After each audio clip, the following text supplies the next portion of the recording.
Semeur de bien. Mes enfants bien-aimés, la paix soit à vous et les désirs d'apostolat et de bien soient dans votre cœur. Je suis Jésus, le bon pasteur, qui va à la recherche des âmes. Comment demeurer indifférent devant le mal qui se répand dans le monde? Vous rappelez-vous la parabole du semeur qui avait jeté en terre la bonne semence? Durant la nuit, le démon vint semer l'ivraie. Aujourd'hui, on dirait non seulement de nuit, mais aussi qu'il n'est pas d'heure du jour où le malin ne sème le mal. Moi, je vous demande de semer, de répandre le bien avec le zèle et la ferveur, même des premiers apôtres au début de l'Église. Ils allaient prêcher, baptiser, guérir, et ceux qui restaient chez eux savaient si bien accompagner les apôtres qu'ils formaient avec eux une véritable unité.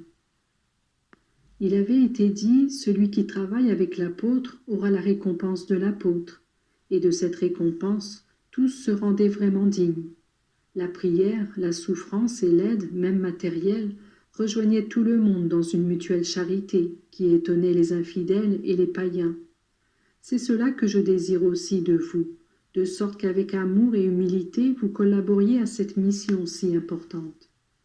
Aujourd'hui on sème l'erreur, et moi je désire le retour à cette foi authentique, sans superstition, dans laquelle soit valorisé le sacrifice, la confiance dans la providence, et la vie simple et laborieuse.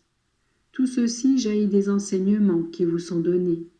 Je désire que les nouvelles recrues, les jeunes, usent des sacrements et de la prière pour réagir contre les dangers qui les menacent. Ici, au pied de ma maman, ils acquerront cette force qui les rendra capables de se détacher de tout et de suivre, attirés par des idéaux de pureté, l'exemple des saints. Quel trésor précieux de grâce réserve mon cœur à ceux qui se laissent attirer. Il y a des veuves désolées qui ne savent pas se consoler après la perte de leur conjoint. Moi, je les appelle. En répondant à mon appel, elles pourront être mes apôtres. Il y a des épouses désolées qui, abandonnées de leur mari, ne trouvent plus aucun goût à la vie familiale. Même leurs enfants leur pèsent, et elles se consument du désir de ramener leur mari sous le toit conjugal. Mes pauvres filles, mais pourquoi ne cherchez-vous pas dans mon cœur cet amour qui vous manque? Si vous resserrez plus fortement vos liens d'amour avec moi, je vous ferai goûter toute la joie de mon service, et je vous ramènerai vos maris. Je sais que vous êtes faite aussi de matière, et que vous voulez voir auprès de vous celui que pendant des années vous avez profondément aimé. Mais si vous élevez vos affections et les rendez plus pures, vous sentirez moins le poids de votre croix. Lorsque vous jouissiez de votre amour, peut-être ne pensiez-vous pas qu'il revient à Dieu de lier les cœurs, afin qu'un amour soit durable. Si vous aviez approché vos maris plus près de lui que de vous, dès le premier jour de votre mariage, aujourd'hui vous ne pleureriez pas. Maintenant vous devez faire marche arrière. Venez à moi de toute votre âme, de toutes vos forces, en me faisant don de vos sacrifices, et moi je vous réunirai à lui, à votre époux terrestre. Vous le savez que pendant toute l'éternité vous serez unis, car le mariage est indissoluble.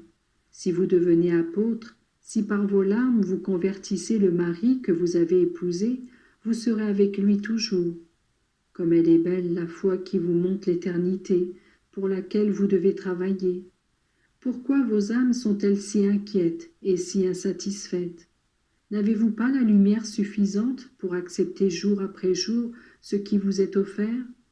Vous voudriez faire davantage, et vous vous sentez faible et incapable. Offrez-moi le peu que vous pouvez, avec beaucoup d'amour. Moi, je regarde le cœur et j'opère des miracles, même à travers le désir. Cette instabilité, cette peur, cette incertitude qui vous accompagne sont la croix avec laquelle vous m'apportez les âmes. Celui qui a des ailes vole, et celui qui n'en a pas marche. S'il ne peut pas marcher, il se traîne. Et moi, je suis auprès de chacun, je ne récompense pas le résultat, mais l'intention, les désirs et l'amour. Le plus important, c'est que chacun de vous donne avec sincérité et humilité tout ce qu'il peut, en ne laissant échapper aucune occasion de faire le bien. Il est urgent de faire le bien, afin qu'il apporte des avantages à tout le monde. Soyez unis à moi, et soyez tous unis, en ne méprisant l'aide de personne. Comme aux apôtres, je vous répète, allez, Annoncez ma parole à toute créature. Soyez bons parce que la bonté est l'aimant qui attire plus que tout autre moyen. Je vous bénis, mes enfants.